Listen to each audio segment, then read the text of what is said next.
So when you see something using as a sacred geometry, this structure that is not built on those proportions, it is actually representative of one of the other teachings that is teaching distorted template mechanics that have to do with wormholes and black holes. All right, so anyway, next one, please. Interesting. Yeah, the more this came out, the more horrified I was. I really was. I was like, oh my God, please, I don't want to have to talk about this, right? It was very hard. Now at this point, I have to have a sense of humor about it.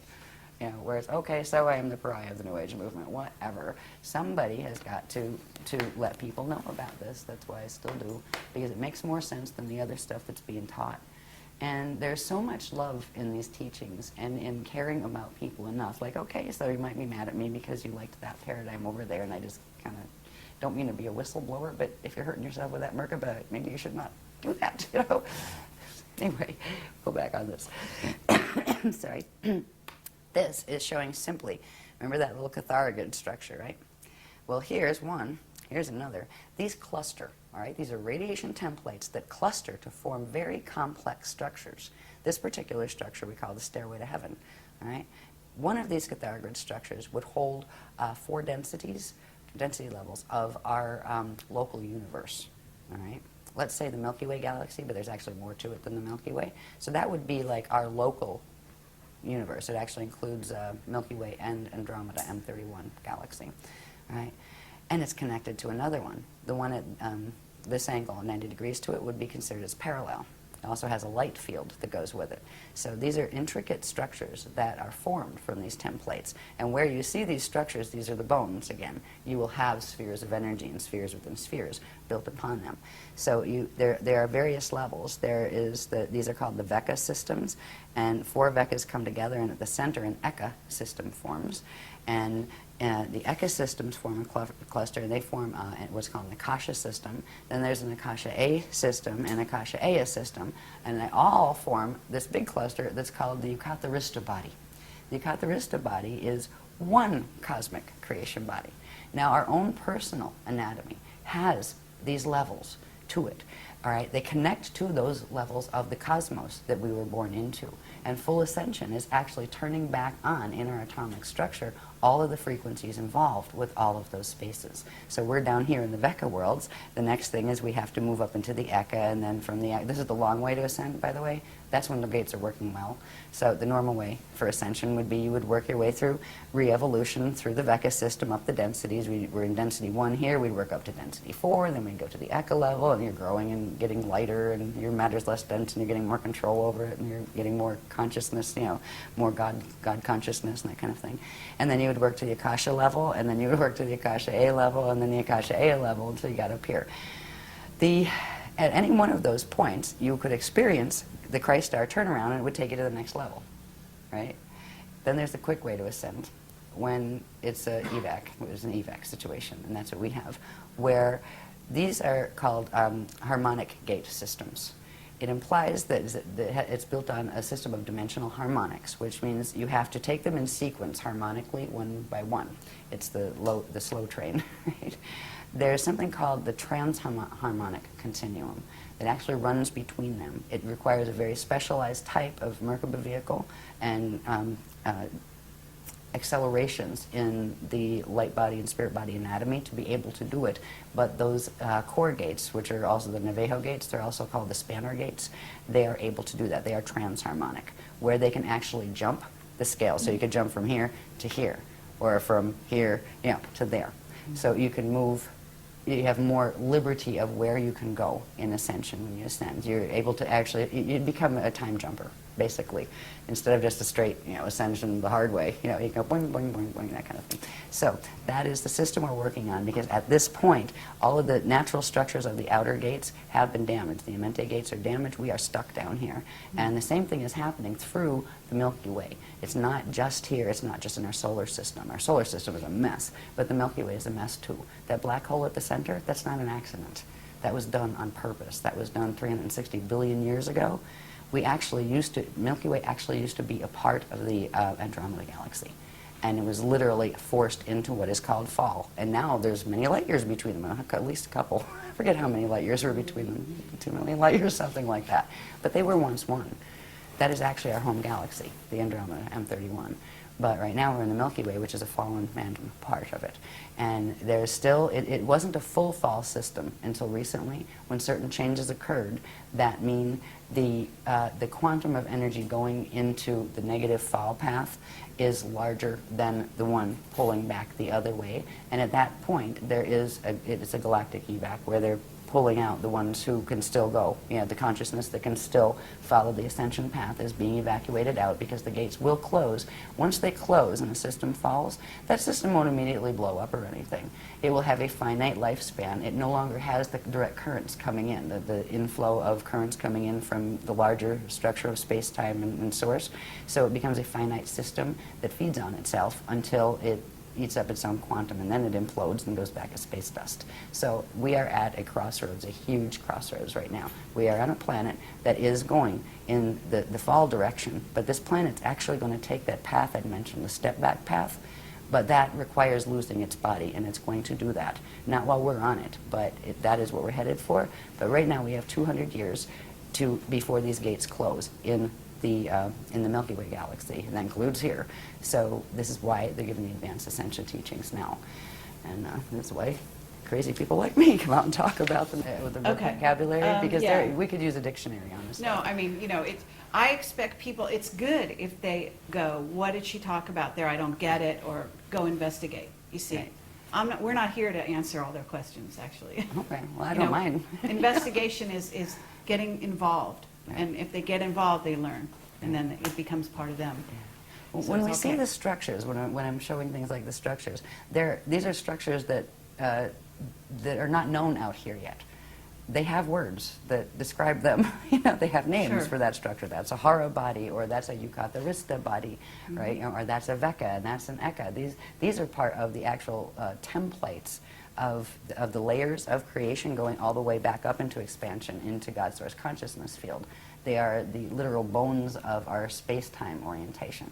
So they are time references. When I talk about a Veka system, that is down here, closer to where we are in a Veka system, right? When you get up to the next level of ascension, there is the Eka system, which is at the core of 4 Vekas.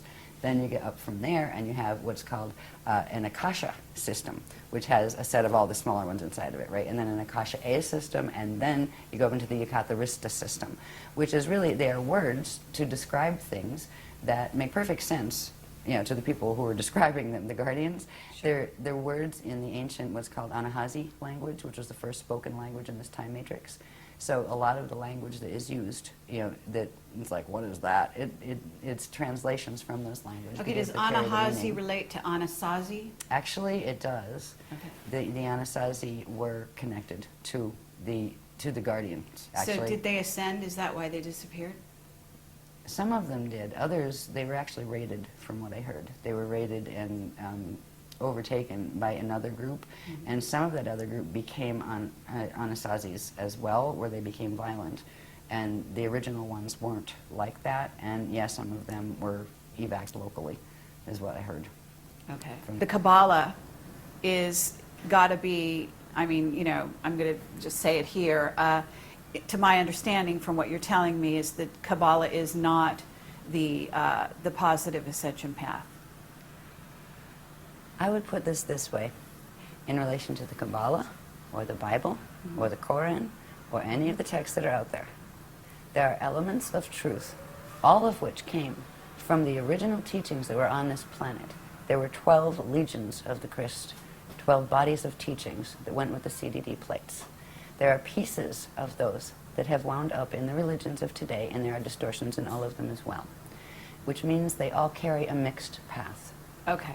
And the way to tell, it takes a while to develop the sensitivity, but there is something inside and visible of everything, be it a cup or a cosmos or a set of letters written on a page. There's something called an encryption.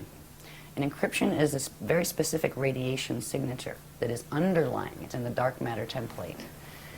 When you get to a certain point in DNA activations, which sensitize your inner senses in your body, you can know with direct cognition.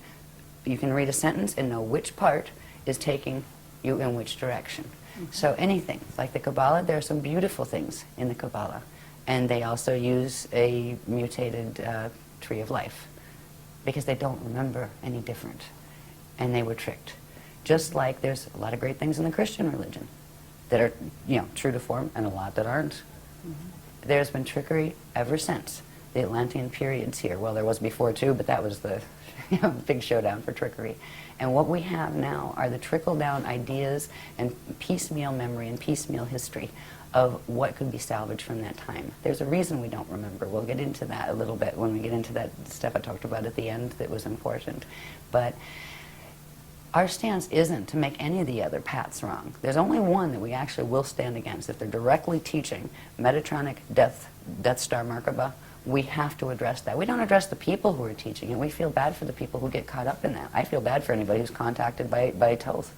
Because, well, I've known Toth in other lives, and I've known Toth in this life. And he once upon a time was a speaker, an Emerald Covenant speaker. And he broke the Emerald Covenant, and he decided to go with the Anunnaki races and go into a fall path and stole the technologies. And part of what he did is why this planet is going in the path it is now. So it isn't the people that, we don't blame the teachers of those things, or the people listening to channels and they don't know what the heck they're listening to. I mean, great, it's cute and it's fun and it's lovely, and right, check its resume. But how do you? We're any of the religions, any of the New Age or the Old Age religions, there's good and there's not good in both of them. And it's almost like you need to feel out and to feel what works right for you, but don't limit yourself to just saying, oh, well, it has to be the Jehovah God, or it has to be the Allah God, or it has to be the this God or that God. You can call God whatever you want, but God doesn't really need you to call it anything. It is beyond gender qualification. We were created in the image of God, all of us. And that doesn't mean we are all male or all female. It means we are all living consciousness fields that have the potential of direct creation and eternal life. And that is what that line meant. So the Kabbalah is fine, certain parts aren't. Same applies to every paradigm that is, traditionally on the planet, and a lot coming in from the New Age, except for the Death Star mechanics. They're very direct, not sacred geometry. So if that answers that question. Yes, absolutely. Okay, Thank good. We're ready. Where are we? Back to this. I just wanted to show this again quickly. This again is the diagrams we've used to show the structure of the spirit body with its flows and its core flows, and that's also the gate structures and all of that. It means that the cosmos has sets of spirit bodies. There's like lots of these embedded within each other, and we also have our spirit body. When I refer to our spirit body as part of our anatomy, it is structured in this same way. Okay? And we'll see in the next one how that fits in with, remember the Stairway to Heaven and the Yucatharista body? Right? Those structures are actually part of what's called the light body anatomy, be it on the cosmic level or the personal level. This is how they fit together. This is that Yucatharista thing with all those little interwoven catharogrids, right? And this is the basic structure of spheres within spheres from the spirit body, the cosmic spirit body, that all of those exist within. Every one of those little catharogrids would have a set of these, right? These become the spirit body, the 12 spheres in the spirit body that, remember, go in sets across a vector line, right? And at certain points, they actually pull in to the center, and that's how, at a certain point of expansion, you contract back into the center and go back into God's source. These are actually, this is how the Adashi adepts, the ones who have achieved ascension, actually use these structures as maps. These are literal maps of how they judge. If you are here and you want to go to Cirrus B density 2, right? These are the maps they use to get there. They are the gate interface maps. We can locate ourselves on these maps. There's one that shows exactly where we are in the Milky Way galaxy, because we're actually M31 galaxy, but we're a part that's twisted off but still connected to it energetically.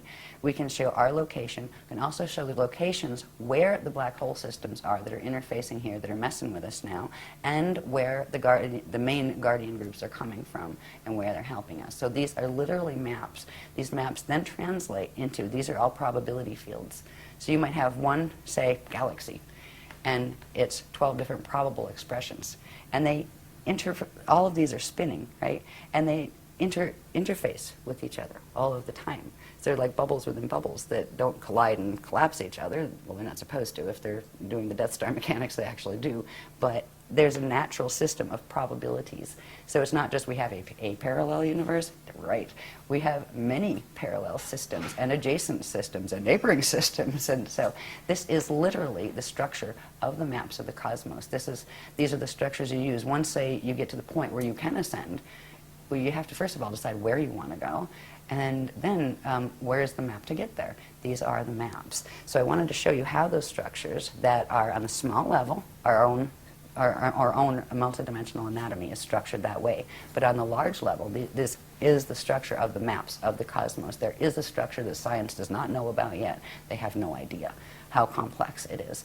Each one of these structures, they've taken it from the first little, they call it a particle unit, the first unit of consciousness, how that structure grew, each stage, right? So we have like hundreds of diagrams that go with these to show how the Cathar grid's all filled out, to show how these structures of the spirit body and all their flows filled out. Inside of the spirit body flows, which isn't on this one, they'll actually find where what is called the Hall of Records exists, what it is, the Akashic record, all of that thing. It's part of this anatomy structure. The planet has one, the solar system has one, the galaxy has one, etc. So these are not just interesting little diagrams on a paper. These are very practical. They're just as practical as a map you'd buy down at the gas station to get, somewhere horizontally. Next one. Okay, and isn't it true that we also have 12 incarnational bodies that have incarnated simultaneously that mirror the same pattern there? 1,728 Okay. simultaneous. Your existence implies the 1,727 others. Okay. That are you. Okay, but Different forms. there is something to do with the 12. Yes, they're sets of 12. Okay. Yeah. Yeah, you have your first 12, then you have, well, it basically, it has to do with the density levels. We're in density 1 down here. Density 2, and you have your incarnate identity here. You would have a set of 12 incarnates. And if you put those 12 back up to density 2, you would have one soul, right? That is your soul, your density 2 level of identity. Now, that one soul would be a group of, 11 others. It's part of a set of 12. Sure. And you pull all those together, come up to density 3, and that's where you are an oversoul. And that oversoul is a part of a group of 12 oversouls. That you pull it up to density 4 is an avatar. And then you have a group of 12 avatars, pull it up to density 5, and then you would have your Rishi identity, which is your fully formed Vecca level identity to come into the densities down here. But there's other levels of identity that go up beyond the 15-dimensional system. Those 5 densities that I just talked about each have 3 dimensions. So there's your 15-dimensional stack right there in one time system. So does that help? Yes, Yes, that's and great. 12s. 12s, Yes. many 12s. Yep. This is just a real quick glimpse to show that these time cycles that we've talked about in relation to these structures, they are quite specific. These were given as far as time frames. One time vector here on this planet, and they're using translations into Earth time. As we know Earth time, one time vector is 738 years. One time continuum is 4,426 years. One Uego is 26,556 years. A Uego time cycle is a Stargate cycle. That is when the Stargates on the planet open, once every that period, right? Right now it's distorted into what are called the false Yuga cycles, and we'll show you what that is at the end. But these go all the way up. There's galactic levels, there's universal levels, and these are the structure of time and how it works, and that yes, you can take it right into periods of time. It is because we are in a stellar activation cycle right now, and the last one was 26,556 years ago, and it failed. The gates did not open. They had to be shut closed because we got raided. That was called the Yanni Massacre period, where it was there was a lot of ships mowing people down, actually, in that one. Beam ships. And was this, we're not talking about Atlantis here, we're talking prior?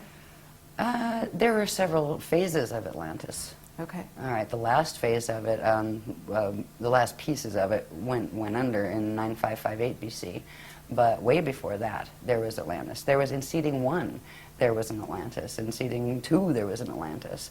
And on Terra, there was an Atlantis. That's where it all came from. And a Lemuria. We had Lemuria, Lumania. There were different spellings of the names, but they were the same places and the same soul groups inhabiting them. Yeah.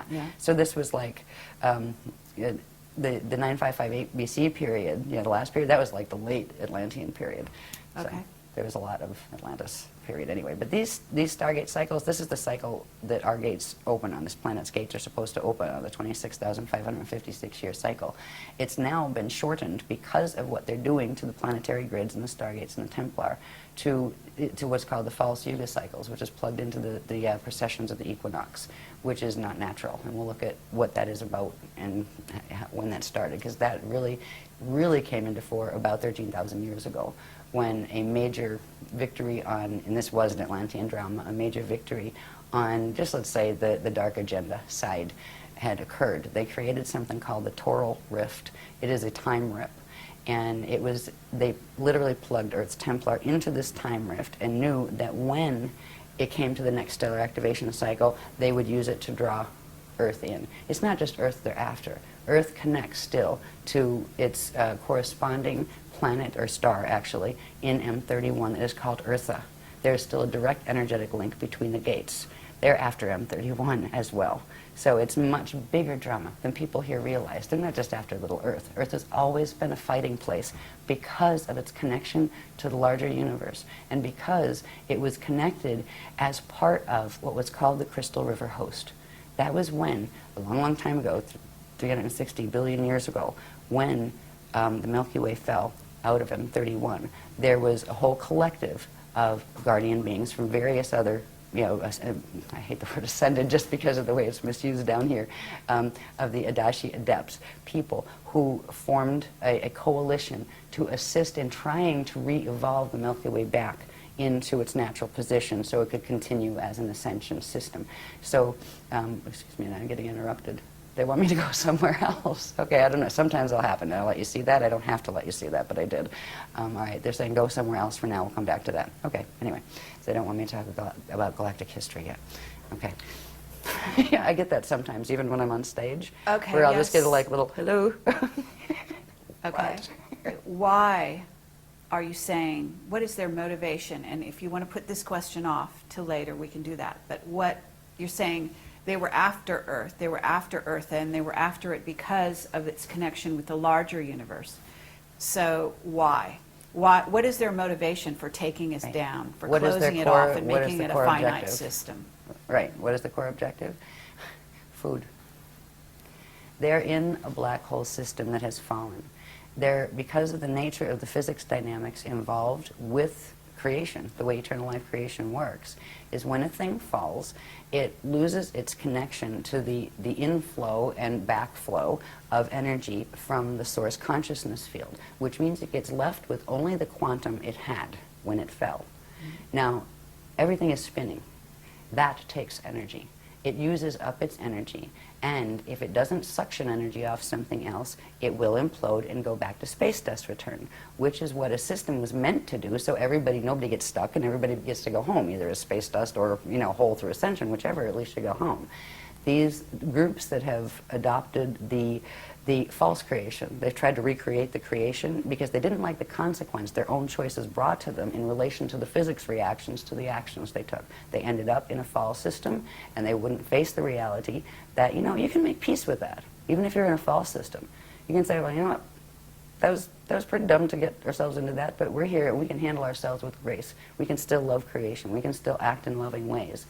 They decided instead it would be more interesting to keep themselves alive by using a vampire technology. They're going after it for quantum food, to feed their system. If they can harness this system, literally the entire quantum of energy that is in this system will be drawn into their black hole system, which will give their whole system more life. So they're postponing the inevitable, but they keep using these technologies to do that, and they prey on living systems. But there is a point in time where that backfires, and they're getting very close to that point too. So anyway, that is the core motivation. Okay. It's not that anybody's mad at anybody else or they're fighting over this toy or that toy. This is big. They're fighting over survival, and they feel that they have to kill the living systems in order to have that energy as food, period. And that becomes the most important obsession for them. And it is a twisted thinking. When a being gets that far into de-evolution, where it really has no remorse, they don't have what you'd call emotional bodies like we do anymore. They don't care. They just take. And they don't care about giving. They don't think about that. And they don't want to hear it. You can't rationalize with a certain level of fall consciousness. So that is what we're dealing with. And that is why it is a very large story. But it's really not very personal story. You know, it's like, don't take it personally. Do you take it personally if you're swimming and a shark rips off your leg? Mm-hmm. It's a shark. Sure. You had a leg. It swam by. I mean, you know, are you going to hate the shark? It's just doing what its instinct moves it to do. And that's kind of like what is happening here. So that's how I've been taught to look at it. And I'm at peace with it. I don't like it, but I'm at peace with it in that regard. But I will stand for the things that, for me, that mean most to me. And I believe in the loving creator God source field, and I believe in being fair to people, and I believe in telling the truth even if it's hard, and I believe in facing the truth even if you'd rather pretend it wasn't there, and dealing with it and taking it forward from there. So anyway, those consciousness don't think like that. But that's what it means for me when I say, you know, we stand in the Christ. That's what it means. It's not fighting with these beings. You know, I mean, you can do that, but they're just engaging your energy anyway. But we do have to stand and work the gates here. Somebody has got to take care of the remaining gate potentials here so the consciousness can evacuate out within the next 200 years that is going on the upward swing. So.